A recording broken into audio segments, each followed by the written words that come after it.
유니버 원적 나색 수학의 쌤 BK입니다. 오늘도 즐겁게 출발해 볼까요? 1번 문제. 자, 다음 두 집합 A, B에서 합집합과 교집합을 구하여라. 자, 그러면 합집합의 뜻과 교집합의 뜻을 알면 되는데, 합집합은 A의 원소이거나 B의 원소인 것들을 모은 집합, 이렇게 얘기를 하지, 그지? 그래서 A에 있는 것, B에 있는 걸 모두 적어주는데, 중복되는 건 한 번만 적어줘야 돼. 이걸 기억하라고 했었지, 그지? 교집합 같은 경우는 A에도 속하고 B에도 속하는 원소들을 모은 것. 자, 여기에도 있으면서 동시에 여기에도 있는 것이라고 해서 교집합을 설명할 수 있었다. 그럼 문제를 한번 풀어보자. A는 1, 2, 3, 4, B는 공집합. 공집합은 원소가 없으니까 A, B 원소들을 다 적어주는 합집합을 구해봤을 때 A와 B의 합집합은 그냥 B 자체가 원소가 없기 때문에 1, 2, 3, 4가 되고 결과적으로 A가 된다는 것까지 확인할 수 있지, 그지? 자, 반대로 마찬가지로 A 교집합 B 요거는 어떻게 생각해야 된다? 두 집합의 공통된 원소를 적어준다 했지. 그지? 근데 B집합이 공집합이니까 공통된 원소가 있다 없다? 없다. 그럼 비워둬야 되지? 비워둔 집합, 공집합. 이렇게 얘기할 수가 있겠지? 근데 공집합은 B라고 나와 있으니까 이렇게 된다라는 거야. 오케이. 자, 2번 문제. A가 1, 3이고, 1, 3이고, B는 4의 약수. 4의 약수는 뭐야? 1, 2, 4. 이렇게 되지. 그래서 1과 3, 1, 2, 4의 합집합은 모든 원소들을 다 적어줘라 했던 거지, 그지? A에 속하거나 또는 B에 속하는 것이라는 뜻이야. 그래서 1, 2, 3, 4 이렇게 모든 원소를 다 적어주면 된다라는 거지. A 교집합 B는 뭐야? A와 B에 공통으로 들어있는 원소를 적어라. 공통으로 포함되는 원소가 뭐가 있다? 1밖에 안 보이는데 1밖에 없으니까 1 이렇게 적어주면 된다는 거. 자, 3번 문제. 자, A는 15보다 작거나 같은 정수. 그럼 어떻게 되는 거야? 원소 나열로 써보면 다 쓰진 말고 이런 식으로 돼서 14, 15까지 이렇게 쓸 수 있지. 다시. 정수네. 양의 정수가 아니라 쌤처럼 이렇게 실수하면 안 된다. 1부터 출발하는 게 아니라 자연수가 아니니까 정수니까 음의 정수까지 생각을 해줘야 되지.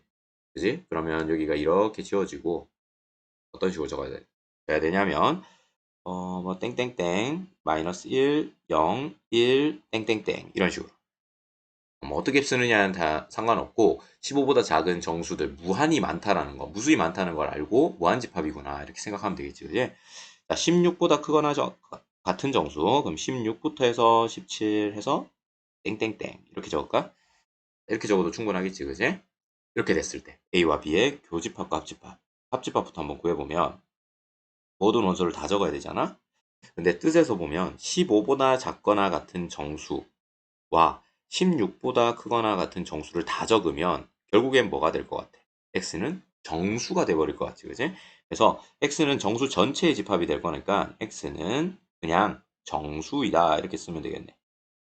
이걸 다 쓸 수는 없지? 무한집합이기 때문에 원소를 다 나열할 수는 없더라 하는 거지.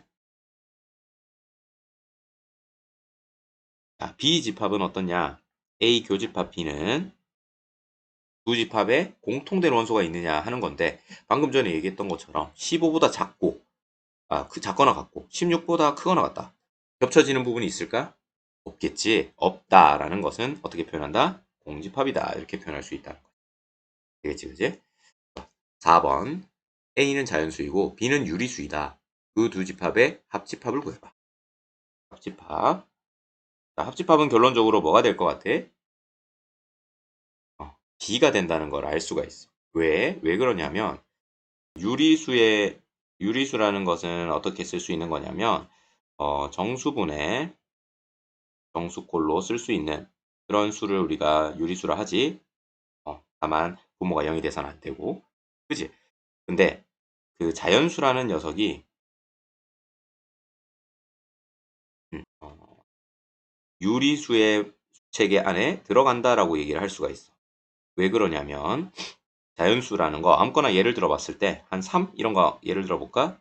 3이라는 건 1분의 3 맞냐? 그지? 1분의 3이니까 어때? 얘는 정수분의 정수꼴 이렇게 생각할 수 있냐? 그렇다는 거지. 정수분의 정수꼴이다라고 하면 3은 뭐야? 유리수다 이렇게 얘기할 수 있어.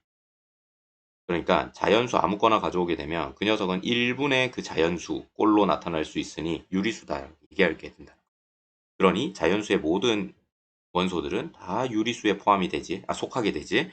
그 말이 자연수 체계가 유리수 체계 안에 포함된다 이런 얘기를 할 수 있다. 그지? 그렇게 되면 유리수 안에 A가 다 있으니까 B 안에 A가 다 있기 때문에 합집합은 B다 이렇게 얘기할 수가 있어요. 벤 다이어그램으로 표현해 보면 B는 이렇게 돼 있고 그럼 A가 그 안에 쏙 포함되어 있어. 그럼 합집합이라는 것 자체가 결국엔 뭐가 된다? 이 전체가 된다라는 걸 알 수가 있다는 거지. 그리고 그 전체는 B다. 그지? 그럼 마찬가지로 A 합집합 말고 A 교집합 B는 뭐가 되겠어? A가 되겠지.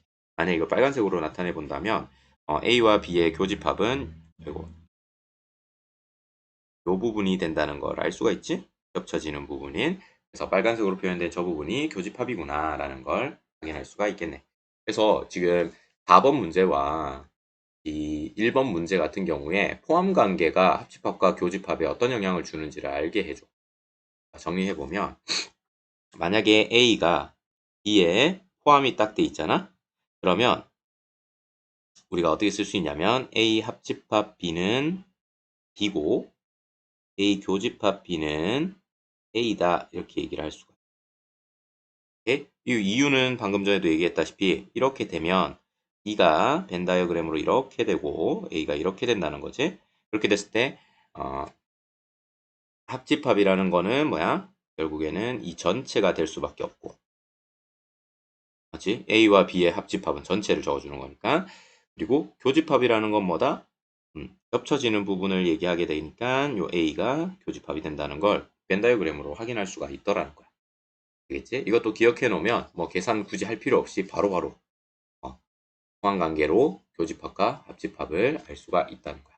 쌤은 어떻게 기억을 하냐면 얘가 작은 집합이지 포함관계에서 얘가 좀 더 큰 집합이야. 맞아?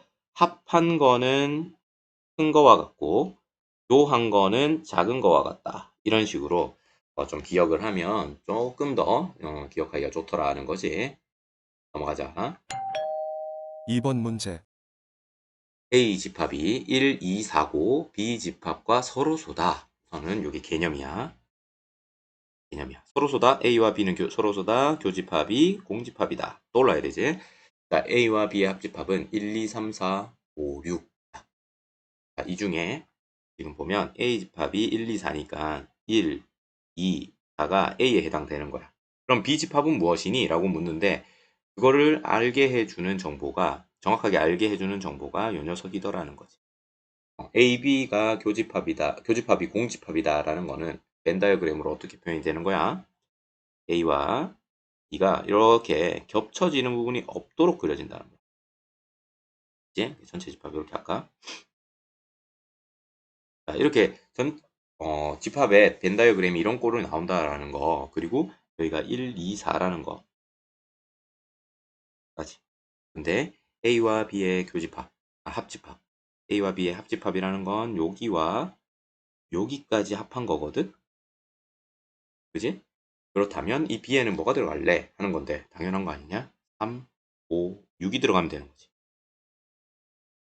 따라서 B의 집합은 3, 5, 6을 원소로 갖는 집합이야. 이렇게 생각해 볼 수가 있다는 거야. 3번 문제. 다음 공식이 성립함을 벤 다이어그램을 활용해서 확인하여라. 이 교과서에 많은 문제인데 자 한번 볼게. A와 B 두 개가 있잖아. 그지? 좌변을 그릴 거야. 그러면 A 교집합 B는 어디? A 교집합 B는 어디냐면 여기지. 그지? 그리고 A 집합은 뭐냐면 이거야. 그렇죠? 그래서 지금 좌변에서 빨간색으로 나타낸다면 이 전체 A 주황색과 연두색의 합집합이라고 하는 것은 범위로 생각해 보면 여기가 된다는 걸 알 수가 있겠지.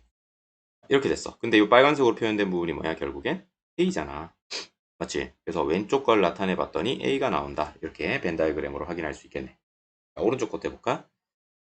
자, A와 B가 이렇게 있어. 그지? 그런 다음에 파란색을 가지고 이걸 한번 나타내 볼게. A 합집합 B. A 합집합 B는 이 부분뿐만 아니라 이 부분까지. 그치? 이게 A 합집합 B야. 그리고 B 집합이라는 건 여기네. 그치?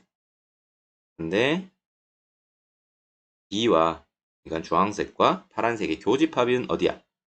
지금 자세히 보면 지금 이게 그냥 주황색이 아니라 여기가 다 지금 겹쳐져 있는 부분이지.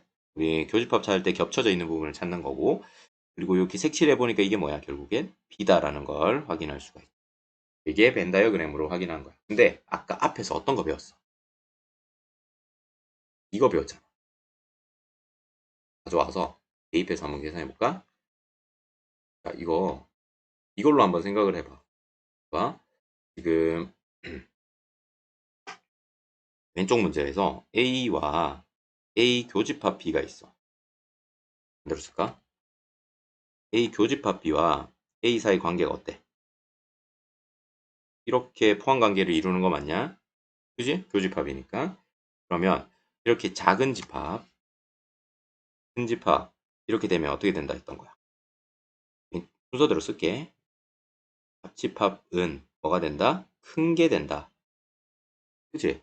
얘가 크잖아. 얘가 큰이고 얘가 작은이지. 그러니까 합한 거는 큰 게 된다. 이렇게 쌤이 설명을 했던 거지. 이번 문제를 보면 이번 문제에서 어떻게 얘기가 되어 있냐면 A 합집합 B와 B 사이의 보완관계가 이렇게 되지. 그죠?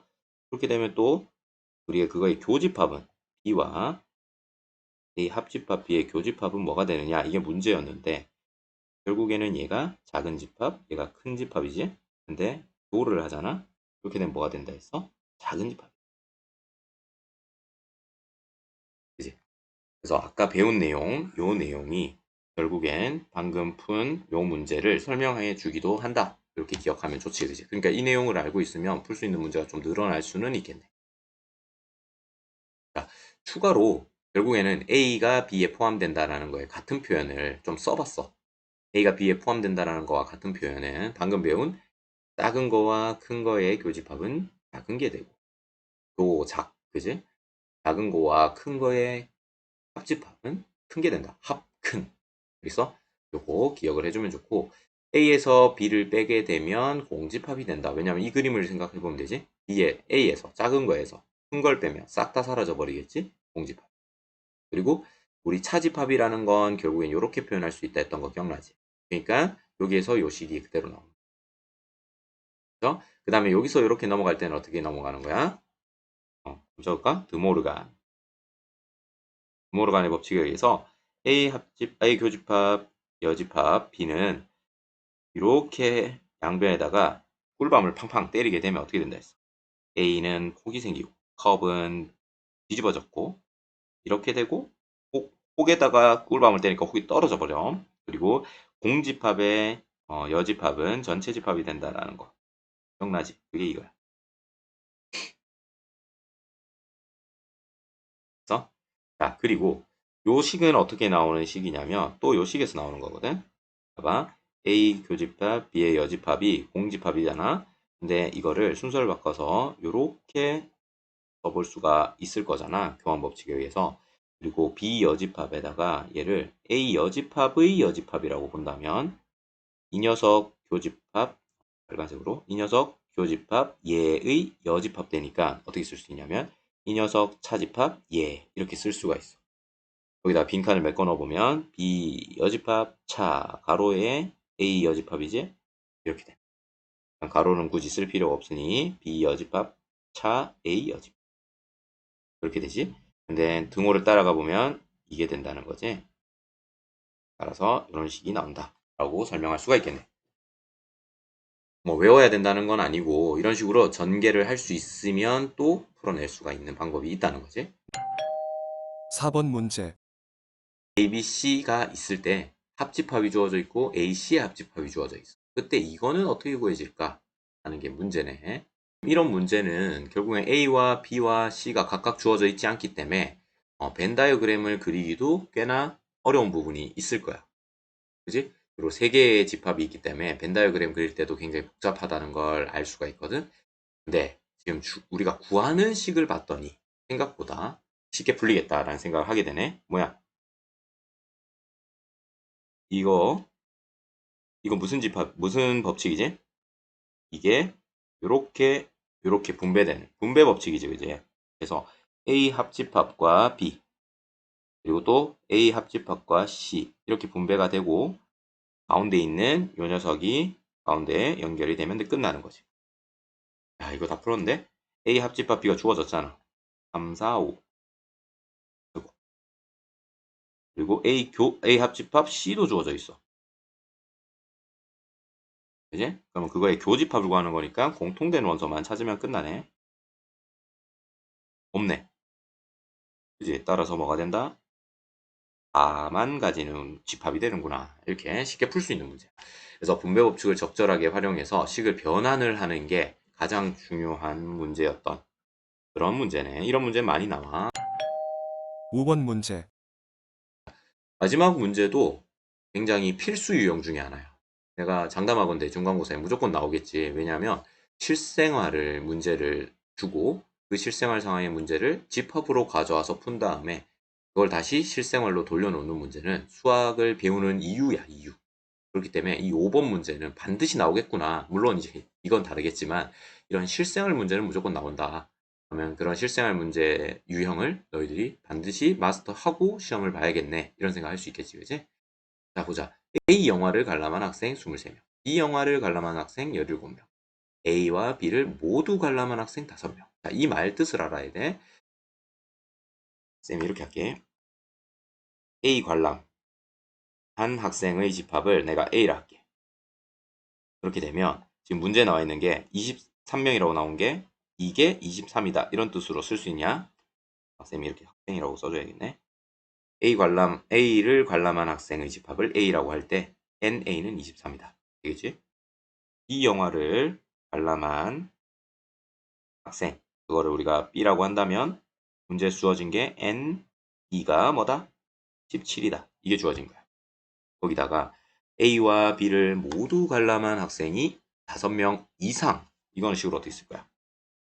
N, A와 B를 모두 관람한 학생, A도 관람했고 B도 관람한 그런 학생들은 몇보다 5보다 크다. 이런 세팅을 먼저 할 수가 있겠지. 이 상황에서 A 또는 B 영화를 관람한 학생의 수, 이건 뭘 말하는 거야? A 또는 B 영화. 이게 뭔 말이냐면 A 합집합 B의 원소의 개수는 최대값이 얼마고 최소값이 얼마니? 이걸 자, 눈치를 좀 채야 되는데 처음이라서 좀 채기 힘들 수 있어. 합집합 이야기가 나오고 교집합 이야기가 나오고 각각으로 나오고 그럼 뭐야? 공식 하나 떠올라야지. 그지? 뭐 떠올라야 돼?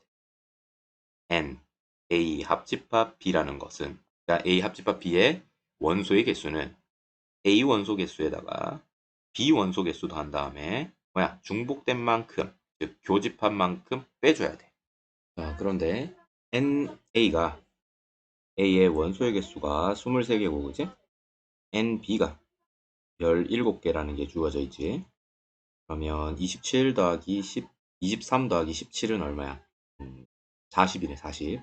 따라서 NA 합집합 B가 40 빼기 N의 A 교집합 B다. 이런 식을 세울 수가 있고 지금 문제에서 이 A 교집합 B의 원소의 개수가 뭐라고? 5 이상이다. 이렇게 문제가 주어져 있어.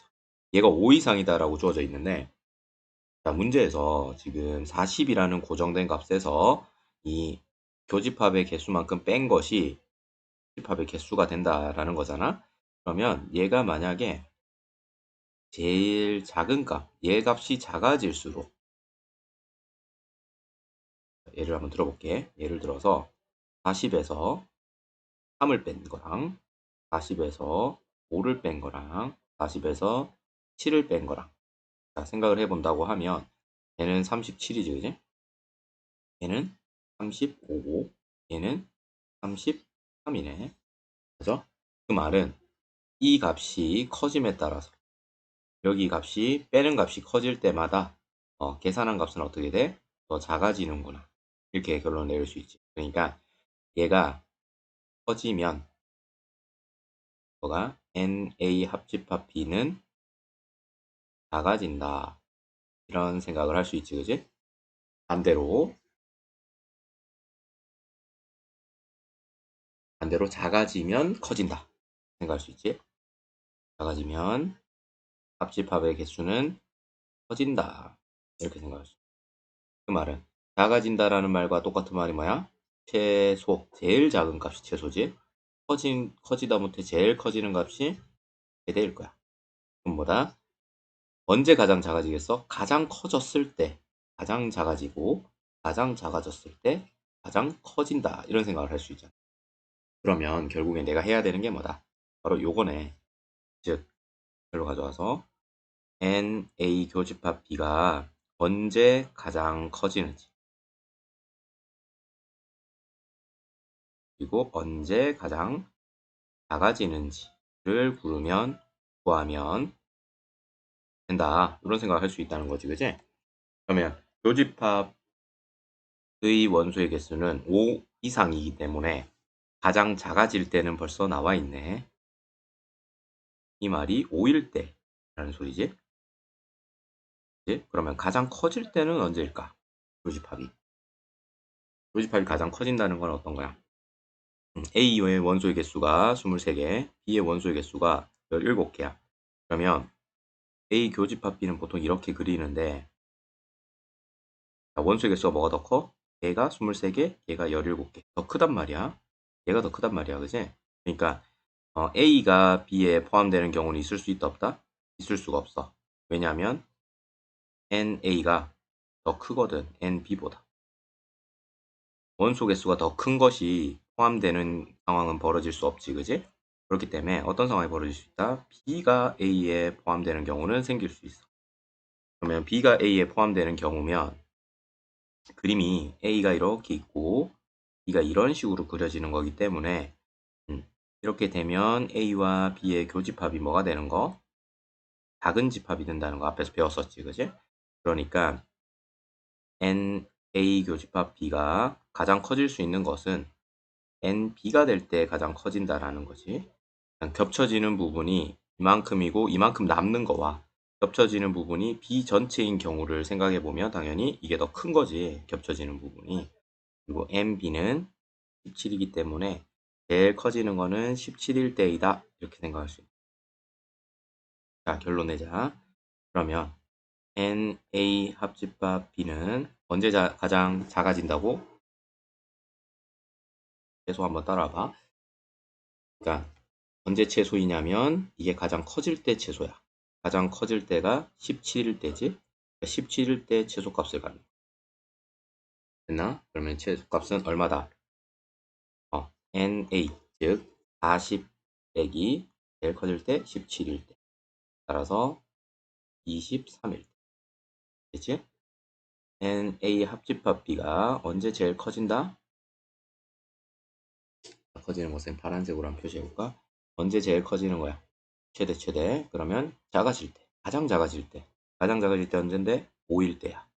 그러면 5일 때가 가장 큰 값을 가지게 되겠네. 이렇게 생각할 수 있고, 이거는 40 빼기 5 이렇게 계산해서 35다. 이렇게 얘기할 수 있겠지.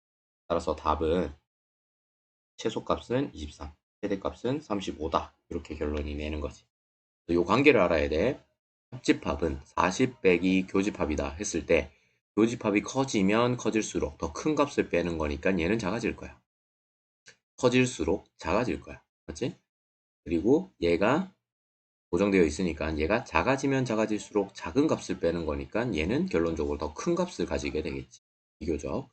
그리고 최소값이라는 건 가장 작은 거를 얘기하니까 가장 커졌을 때 가장 작아질 거야. 즉 교집합이 가장 커졌을 때를 구하면 합집합의 최소값을 구할 수 있는 거지. 이런 식으로 생각한다는 거 이해하고 문제 풀면 될 것 같아. 신기에 눈이 번쩍 떠졌다면 구독과 좋아요 버튼을 눌러주세요.